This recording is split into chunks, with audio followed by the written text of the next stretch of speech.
Assalamualaikum warahmatullahi wabarakatuh. Alhamdulillah, asyhadu an la ilaha illallah, subhana Muhammadur Rasulullah. Allahumma sholli ala Muhammad wa ala alihi Muhammad.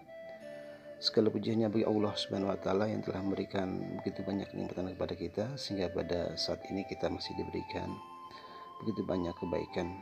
Salam dan salam semoga senantiasa tercurah kepada Nabi Allah Muhammad SAW, keluarga, sahabat umatnya istiqomah akhir zaman.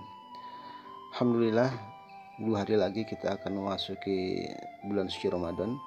Mudah-mudahan Allah Subhanahu wa taala memberikan kita kekuatan agar kita bisa mampu melaksanakan ansyitah bulan Ramadan ini.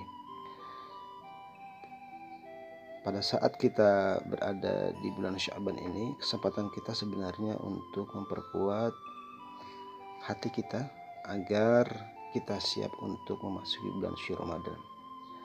Saudaraku, Allah Subhanahu wa taala memberikan kita begitu banyak potensi. Ada 3 potensi yang Allah berikan kepada kita, yaitu potensi hati, yang kedua potensi akal, dan yang ketiga potensi jasadiah. Pada saat Allah Subhanahu wa taala memberikan kita potensi itu, sebenarnya ada sebuah harapan agar kita mampu melaksanakan potensi itu untuk menjalani hidup ini di dunia. Allah memberikan kita nikmat akal agar kita bisa memikirkan apa saja yang baik dan apa saja yang tidak baik. Dengan ilmu kita memahami bahwa sebuah aktivitas itu bernilai kebaikan atau sebaliknya bernilai keburukan. Untuk itu agar kita mampu memahami semua, maka proses tarbiyah, proses belajar perlu kita lakukan terus. Tarbiyah madal hayah, tarbiyah itu sepanjang masa. Kenapa? Karena saat kita hidup di dunia ini, mau tidak mau kita harus berhadapan dengan segala macam fenomena. Yang fenomena itu boleh jadi boleh kita lakukan dan tidak boleh kita lakukan. Orang-orang yang berilmu maka dia akan berhati-hati dalam melakukan sesuatu. Setelah dia memiliki sebuah pemahaman, maka informasi tersebut diterima oleh hati. Hatilah yang berhak untuk memutuskan dia melakukan amalan itu atau dia menolak amalan tersebut. Pada saat akal telah memberi informasi bahwa minuman keras itu mengandung mudarat, walaupun ada maslahatnya, tetapi mudaratnya lebih besar daripada maslahatnya, maka seharusnya hati memberikan keputusan bahwa saya tidak melakukan itu karena mudaratnya lebih besar daripada maslahat. Pada saat misalnya akal memberikan informasi, pada saat di wabah COVID-19 ini kita diminta untuk tidak sholat berjamaah di masjid. Kenapa? Karena mudaratnya adalah akan tersebarnya COVID ini. Walaupun memang maslahatnya ada, yaitu adanya keutamaan untuk sholat berjamaah di masjid. Tetapi setelah dihitung oleh akal, maka sebenarnya mudarat yang kita dapatkan bila kita sholat di masjid itu lebih besar daripada maslahatnya. Untuk itu, orang-orang yang berilmu akan menginformasikan ke hati bahwa dia harus sholat di rumah. Kenapa? Karena menghindari wabah yang ada. Nah, potensi yang ketiga, jasad. Jasad itu adalah untuk melaksanakan perintah dari hati. Pada saat hati mengatakan dan memutuskan bahwa dia tidak sholat di masjid, maka amalnya dia dilakukan oleh jasadiah di rumah misalnya. Ini semua perlu dilakukan agar ada keseimbangan untuk ketiga potensi tersebut. Agar semua potensi tersebut berjalan baik, maka perlu nutrisi. Akal perlu nutrisi, yaitu belajar. Dengan cara belajar, akal bisa meningkat, mengilmui sesuatu. Upayakan semua aktivitas itu ada ilmunya. Jangan sampai kita ikut-ikutan. Khusus untuk misalnya ibadah. Ibadah itu harus punya dasar yang kuat, karena dia bersifat kaifiat. Ada aturan-aturan yang harus dilakukan. Jangan sampai kita melaksanakan ibadah tetapi tidak punya ilmu. Tidak sedikit ibadah yang tidak berilmu itu seperti orang-orang yang melakukan bid'ah misalnya.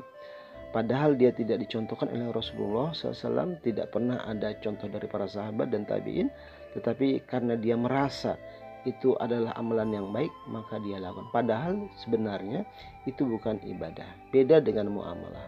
Muamalah itu silakan saja kita lakukan selama tidak ada kemaksiatan di dalamnya. Untuk itu, nutrisi yang utama bagi akal adalah belajar. Sedangkan nutrisi bagi hati adalah berzikir kepada Allah Subhanahu wa taala. Dengan zikir hati akan menjadi tenang.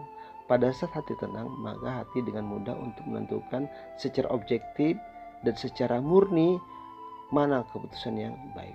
Ada orang pada saat dia sudah diberi informasi oleh akal bahwa jangan kita sholat berjamaah di masjid karena menghindari wabah COVID yang begitu merebak, maka karena hatinya sudah tertutup, boleh jadi dia tidak melaksanakan apa yang disampaikan oleh hati. Kenapa? Hatinya sudah buram. Kenapa? Karena hati sudah tercemari oleh pikiran-pikiran yang negatif. Ada juga kita melihat sudah tahu bahwa minuman keras itu berbahaya, banyak mudaratnya, tetapi tetap saja dilakukan. Padahal akalnya sudah menyampaikan informasi tersebut, tetapi hatinya malah memutuskan untuk diminum. Teman sekalian, untuk itu perlu nutrisi yang baik bagi hati kita agar pada saat dia menentukan atau memutuskan segala sesuatu, maka keputusannya itu harus sesuai dengan apa yang Allah inginkan. Yang ketiga, jasad. Maka jasad pun harus kita beri nutrisi. Yang pertama adalah tentu makanan halal dan baik. Makanan halal dan baik ini penting bagi kita agar seluruh darah yang mengalir dalam tubuh kita itu memang benar-benar berasal dari sebuah yang berkah. Di samping itu juga olahraga yang teratur. Ingat, olahraga itu penting bagi kita agar kita lebih segar. Samping itu juga jangan lupa mungkin misalnya istirahat yang cukup. Jangan sampai hak-hak tubuh kita malah kita tidak seimbang.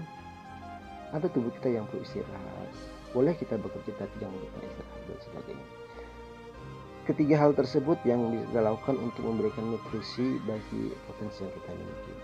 Ingat bahwa potensi yang kita miliki itu tidak diberikan gratis oleh Allah Subhanahu wa taala. Perlu kita bertanggungjawabkan. Pada saat Allah memberikan kita potensi tersebut dengan baik, maka jasanya atau balasannya adalah surga tentunya. Tetapi pada saat kita diberikan potensi yang baik tapi tidak kita gunakan dengan baik, maka jelas balasannya adalah neraka. Pada saat kita mampu melaksanakan atau memungsikan potensi itu dengan baik, maka alhamdulillah. Untuk jamaah sekalian, dalam kesempatan ini saya berharap kepada kita semua, mari kita jaga potensi kita tersebut dengan baik, berikan nutrisi yang tepat dalam ketiga potensi tersebut, sehingga kita bisa melaksanakan aktivitas dengan baik. Kita berikan nutrisi hati dengan baik, kita berikan nutrisi akal dengan baik, dan kita berikan nutrisi jasa dia dengan baik. Mudah-mudahan Allah SWT memberikan kita kekuatan agar kita bisa memungsikan semua itu dengan apa yang sesuai dengan harapan Allah Subhanahu wa taala. Demikian yang bisa saya sampaikan, kurang lebihnya saya mohon maaf. Assalamualaikum warahmatullahi wabarakatuh.